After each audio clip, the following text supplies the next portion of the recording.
करूँ, आप पानी पीते रहिए।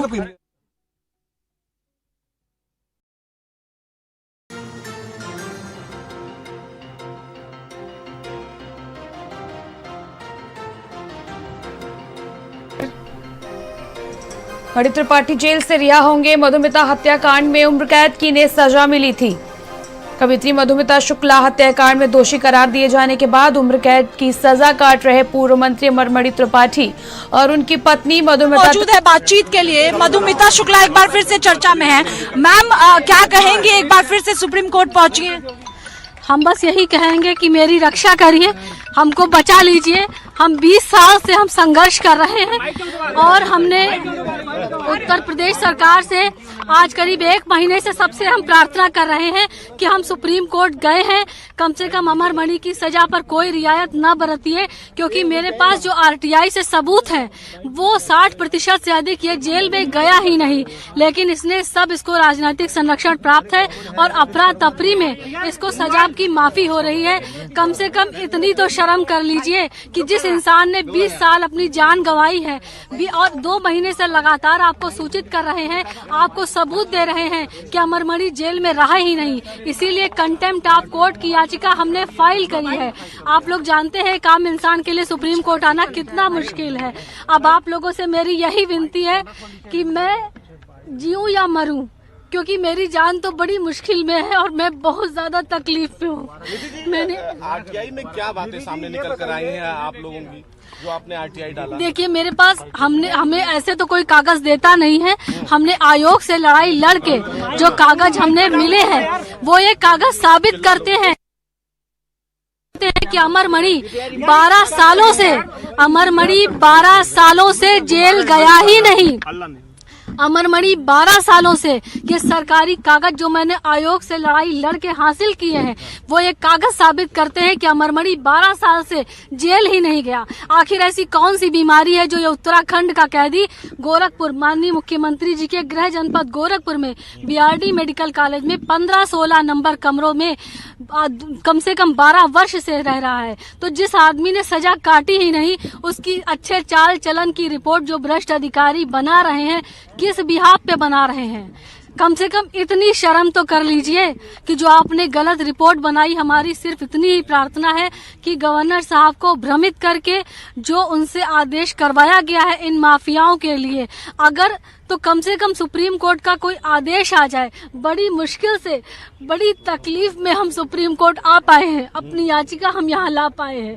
तो इतनी लाज तो रख लीजिए, इतनी शर्म तो रख लीजिए कि कोर्ट का कोई निर्णय आ जाए, फिर अपराधियों को जैसे 12 साल से वो कह रहे हैं कि 20 साल पूरा हो गया है और 20 साल पूरा हो जाने पर अच्छे चाल चलन की वजह से उनको रिहा किया जा रहा है। आपको लगता है कि देखिए, सही है? ये झूठ है, ये सरासर झूठ है।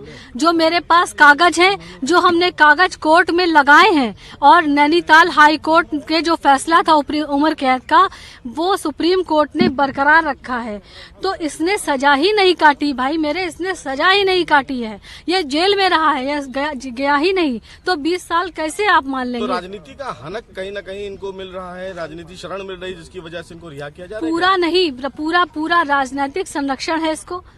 आप खुद सोचिए, 15 अगस्त को हम डरे हुए थे, हमने आप सभी से कहा था कि सर हमने सुप्रीम कोर्ट में याचिका फाइल कर दी है, 15 अगस्त किसी तरह से टल जाए, क्योंकि जो कागज हैं कोई अंधा भी बता देगा कि इसको रिहा नहीं करना चाहिए। यह जेल भाई साहब गया ही नहीं है, ये जेल ही नहीं है, सब झूठ बोल रहे हैं।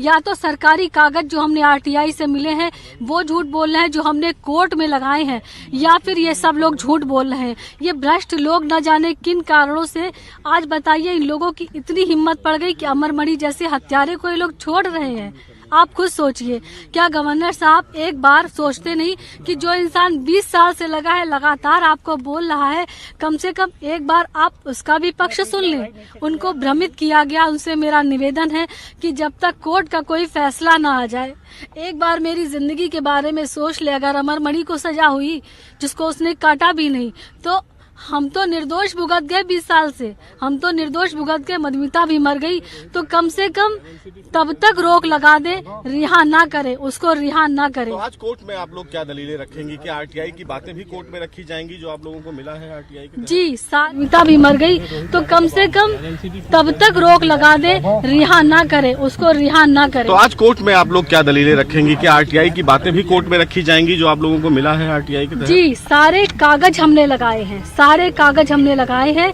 जो ये साबित करते हैं कि अमरमणि जेल कभी गया ही नहीं, और सारे सरकारी कागज उसमें लगाएंगे जो ये साबित करते हैं कि अमरमणि जेल ही नहीं गया। और जो अच्छे चाल चलन की रिपोर्ट की बात हो रही है वो सरासर झूठ है। जब माननीय कोर्ट, क्योंकि उत्तर प्रदेश सरकार भी इस पिटीशन में पार्टी है, तो वो किस तरीके से इसको रिहा कर सकते हैं? आप बताइए किस तरीके से रिहा कर सकते हैं? वो तो खुद पार्टी है। बहन निधि शुक्ला इस वक्त हमारे साथ मौजूद है, सुप्रीम कोर्ट पहुंची हुई है। मैम, रिहाई को लेकर आदेश जारी कर दिया गया है, क्या कहेंगे? देखिए, हम आप लोगों ने मधुमिता केस को हमेशा, क्योंकि सच था, इंसाफ की लड़ाई में हमेशा साथ दिया है। मेरी पूरे देश से एक विनती है, कृपया हमारी मदद करिए। मेरी पूरी जिंदगी लग गई है इस केस में, और अमरमणि फर्जी तरीके से जेल से बाहर आ रहा है, जबकि वो जेल गया ही नहीं। गवर्नर साहब से मेरी अपील है, माननीय मुख्यमंत्री योगी आदित्यनाथ जी से अपील है कि वो अगर अपराधियों के खिलाफ है तो मेरे भी केस में न्याय करें, और जब तक कोर्ट का कोई आदेश नहीं आ जाता तब तक कम से कम अमरमणि मधुमणि को रिहा न किया जाए। आप ये सोचिए, 20 साल हो गए हमको इंसाफ के लिए, सारी जिंदगी मेरी बर्बाद हो गई, और आज हमको लग रहा है हम बिल्कुल खत्म हो चुके, क्योंकि अब मेरे पास ऐसा लग रहा है मेरे जीने का कोई रास्ता नहीं बचा है, कोई रास्ता मेरे पास नहीं बचा है। जिस लिए लड़ रहे थे वो भी सब खत्म हो गया। तो अगर हम मरते हैं या मेरी दुर्घटना होती है या हम खुद मर जाते हैं, तो इसकी पूरी जिम्मेदारी उसी की होगी जिसने अमरमणि मधुमणि को रिहा किया है। आज सुप्रीम कोर्ट में सुनवाई होनी थी, लेकिन उससे पहले ही आदेश जारी किया गया है। आपको क्या लगता है, क्यों ये आदेश जो है वो राज्यपाल की तरफ से जारी किया गया? देखिए, उत्तर प्रदेश के जो भ्रष्ट अधिकारी हैं, उन लोगों ने जो उसको अस्पताल में रखे हुए हैं, आप ये सोचिए, कोई आम कैदी अगर जाता है तो 50 पत्राचार हो जाते हैं। अमरमणि आज 12 सालों से 2012 से 2023 आ गया है, तो एक पत्राचार नहीं किया गया कि आखिर ये किस हक से यहाँ पे हरिद्वार का कैदी यहाँ पे रह रहा है। तो ये भ्रष्ट अधिकारी हैं, प्रलोभन से, दबाव से, पैसों से, राजनीतिक दबाव से इन लोगों ने सारी नितांत गलत रिपोर्टें लगाई हैं अच्छे चाल चलन की, जो सब गलत है। तो क्या आप साक्ष्य सबूत भी आज पेश करेंगे, क्योंकि आप भी कह रही हैं कि 20 सालों से वो ज्यादातर जेल में नहीं रहा है, अस्पताल में रहा है? वो सारे सबूत हमने माननीय सुप्रीम कोर्ट में लगा दिए हैं सब कोर्ट में, इसीलिए हमारी याचिका एक्सेप्ट हो गई, हमने लगा दिए हैं, और हमारी अब कोर्ट से ही उम्मीद है। आपको लगता है सुप्रीम कोर्ट से राहत मिलेगी, रोक लगेगी आदेश? बिल्कुल उम्मीद अब सुप्रीम कोर्ट से ही है कि कम से कम रोक लगा दी जाए, कि जब तक इस निर्णय ना हो जाए कि इसने सजा काटी है कि नहीं काटी है, तब तक रोक लगा दी जाए। बहुत शुक्रिया। देखिए, ये निधि शुक्ला हमारे साथ मौजूद थी, मधुमिता शुक्ला की बहन, जिन्होंने साफ तौर पर कहा कि सुप्रीम कोर्ट से उम्मीद टिकी है कि जो आदेश जारी किया गया है उस पर सुप्रीम कोर्ट रोक लगाएगा और राहत जो है वो परिवार को मिलेगा। कैमरा पर्सन डीके के साथ स्वाति पाठक, भारत समाचार, दिल्ली।